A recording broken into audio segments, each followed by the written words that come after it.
বলে যে নির্বাচন নিয়ে তাদের কোনো আগ্রহ নাই, তাহলে তো এটা সঠিক কথা বলা হবে না। অবশ্যই তারা জানে, কিন্তু তারা আমাদের সাথে কোঅপারেট করতে আগ্রহী। তারা বরং জানতে চেয়েছে যে কীভাবে তারা আমাদেরকে সহায়তা করতে পারে।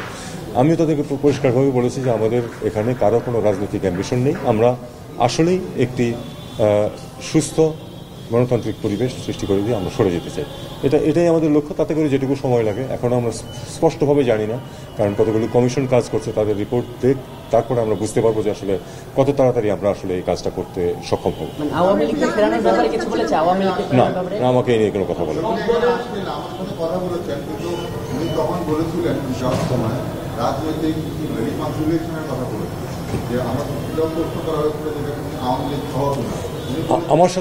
আমার সাথে এই প্রসঙ্গে তিনি কোনো উত্থাপন করেননি।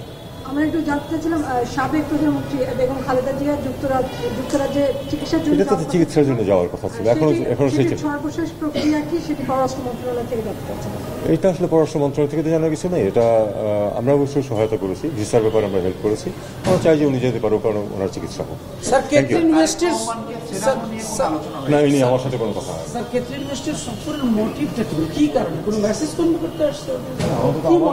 আমার কাছে কোনো মেসেজ কনভে করে প্রচুর ফলস কাগজপত্র দেওয়া হয় আমাদের কাছে। আমাদের এই দুর্নাম আমরা অর্জন করতে মানে আনফর্চুনেটলি আমাদের হয়েছে। কাজে আমরা যদি সঠিক কাগজপত্র দিয়ে অ্যাপ্লাই করি, তারা কিন্তু আমাদের লোক নিতে রাজি আছে। তারাই কিন্তু এই সুযোগ দিয়েছে যে লিগালি মাইগ্রেট করার জন্য। কাজে এই বিষয়গুলো আমি ব্যক্তিগতভাবে মনে করি যে ইললিগাল মাইগ্রেশন বা ইররেগুলার মাইগ্রেশনের ব্যাপারে আমাদের পশ্চিমা বন্ধুরা যেসব ব্যাপারে আমাদের সহায়তা চায়, সহযোগিতা চায়, আমাদের সেখানে করা উচিত। কারণ তাতে করে আমাদের লিগাল এবং প্রপার মাইগ্রেশনের সুযোগ পাবে।